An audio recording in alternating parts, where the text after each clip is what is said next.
Moses Lake, Washington. The next time that we see y'all will be up in Oregon before we finally land in Washington. Travel contract number 10. So someone stole it.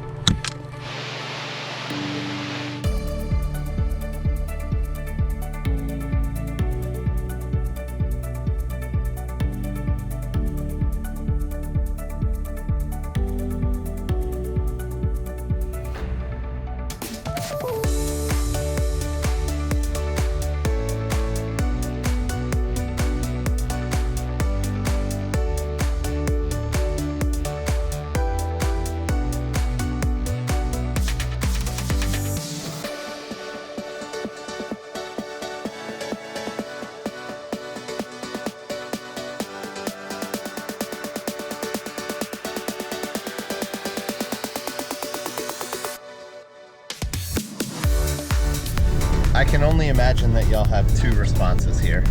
One is, duh, Thomas. The other is, wow, I learned something new today. Pistachios grow on trees. What did you think they grew on? I don't know. I thought it was a bush. Oh. I don't know. Okay. But there's a lot of them coming up Highway 5. Last episode, we revealed that my next contract is going to be in Washington State, so we hit the road from Big Bear to head that way. But 15 and a half hours really turns into a lot more when you're towing an RV, so we decided to make a pit stop in Silverton, Oregon, one of our favorite places to hang out when we spent 5 months on a contract in the state.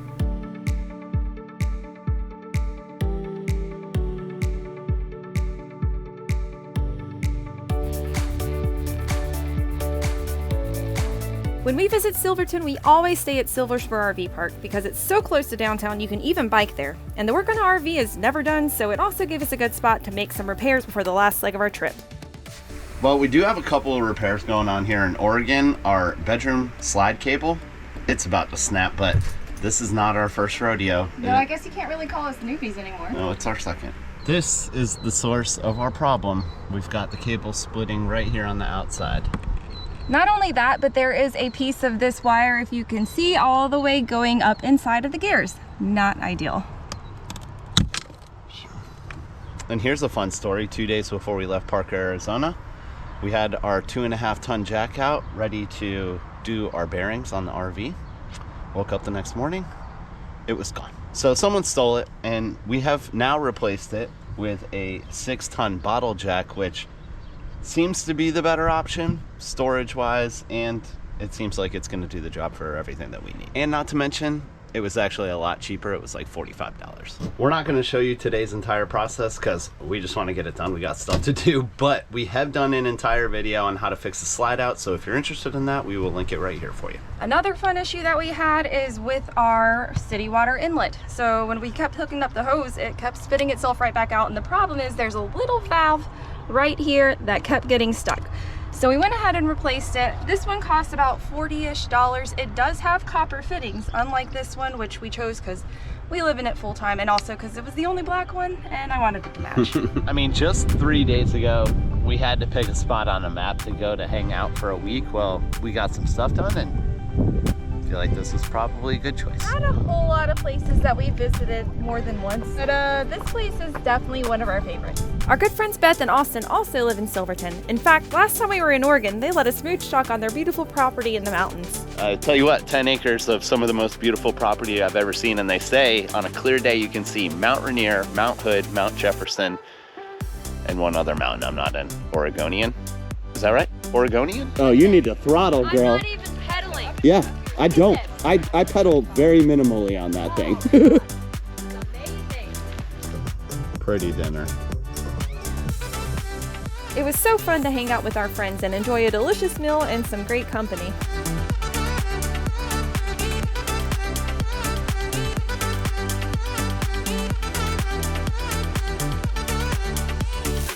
Silverton is about 12 miles west of Salem, and we would definitely consider it one of Oregon's hidden gems. We showed you the reservoir where you can swim, paddle, and boat, and the downtown is also very cute. It has cool shops, restaurants, and breweries, you know, all the things that we love in a small town. It also has some pretty cool Prohibition history. And they would build a little bridge like this, the moonshiners would, and literally just post up on the other side of the bridge and sell to the people of Silverton. Is that true? Yeah.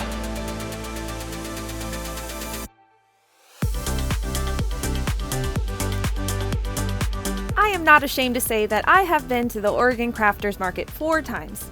You can grab a beer at high water and walk around to see all the unique handmade crafts. I have bought a necklace, a hoodie, some soap, and a stuffed felt mushroom that we named Neville.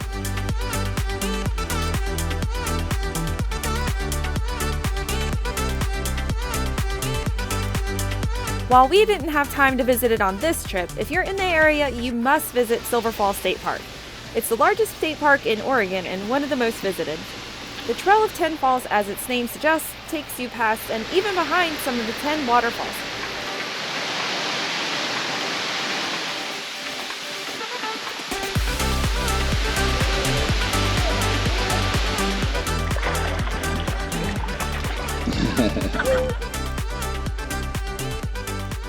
Silverton Reservoir, which we've already shown you, that Victoria's new travel nurse friends Hannah and Beth brought us to. Our RV park is only 3 miles away from there. So we decided to kick this weekend off with a little sunset paddle. Okay, wrapping up our quick little stop in Oregon. It's been a fun one. Got to see some friends, did some RV repairs. Victoria got caught up on some stuff for the new job. And now it's on to the next step of Operation New Contract. Getting to Washington State.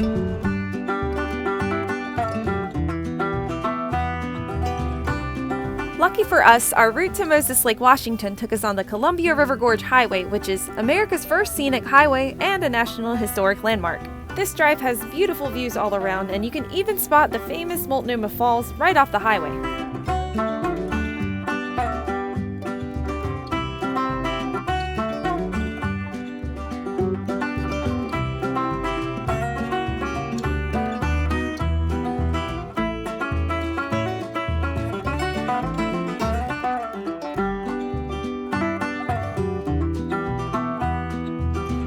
So Victoria is not notorious for showing up early to things, but on her first day, she is like 30 minutes early.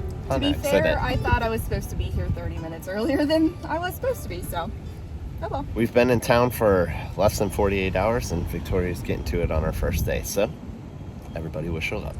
Bags for the boss lady. Hey, you got this. You're gonna do great. Travel contract number 10.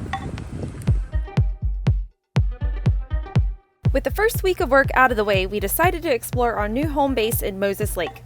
We found out that there are sand dunes less than 5 miles down the street, so we decided to check them out. The Moses Lake sand dunes cover thousands of acres along the lake. You can bring out your OHV to ride the dunes or pull your boat up to the shore, and you can even bring your RV out. The pizza Jeep. Awesome. Spend all day working up an appetite on the dunes and pizza truck delivers. Oh, look at all the boats over there. That's cool. We came out there on a Saturday and there were tons of people out there enjoying themselves. I would definitely suggest a 4-wheel drive if you decide to go out on the sand at all, and you should also deflate your tires a bit. We almost thought that we were going to be stuck for a minute before one of the locals reminded us to do that. All right, well, barbecues, beating the heat, and sand dunes. There's a lot going on out here right now. There are 3,000 acres of sand dunes around here for you to ride with your OHVs, which we don't have, but even better, you can access the lake from here, which obviously we have our paddle boards. And the best part is it's only 3 miles from our RV park.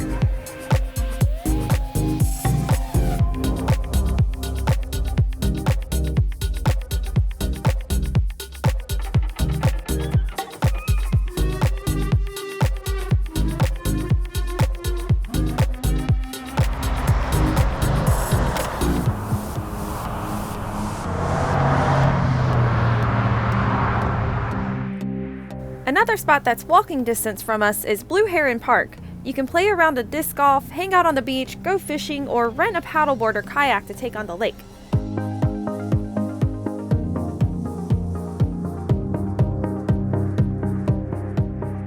I almost forgot to mention there is also a bike trail.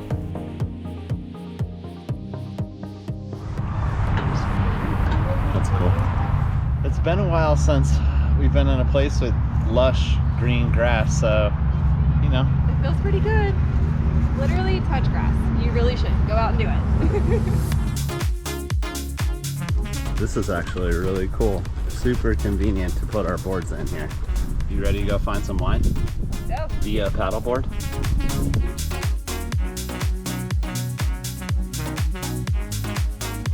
This right here is definitely a first for us. I mean, don't get us wrong, we've been to a ton of wineries, probably too many.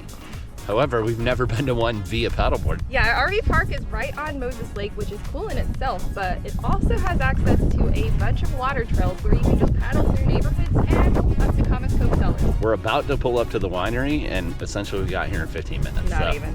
Pretty easy paddle.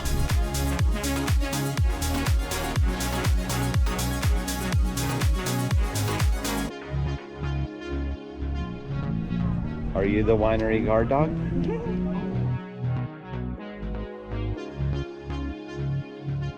And we got a bronze at the North Central Washington One Awards.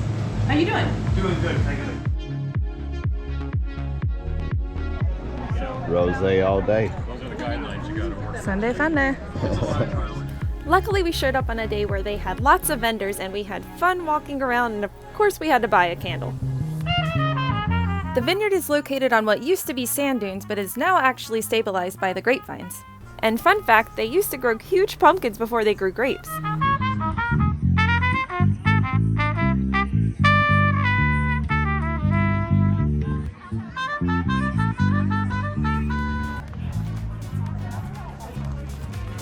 All right, Victoria, what do you think? Good stop off? I'm a big fan. I think we will probably be back. We are definitely gonna be back.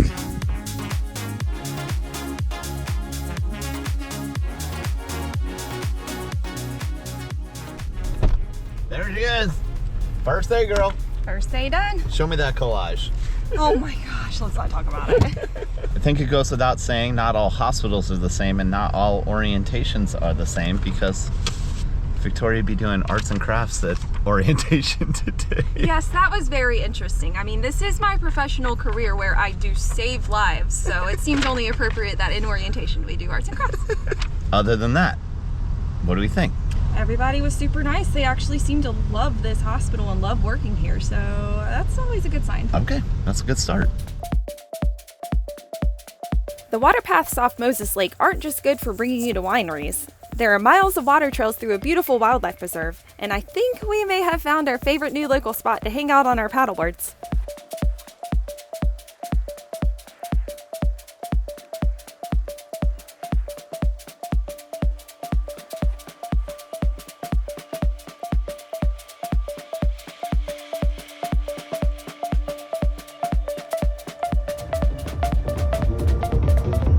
This is cool.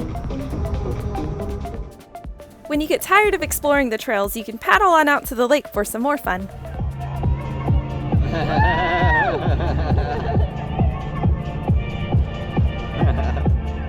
Got it, first try. Oh, he's down.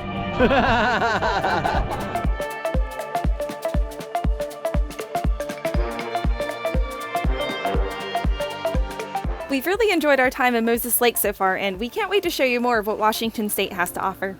So make sure you hit that subscribe button, and we'll catch you guys on the next episode.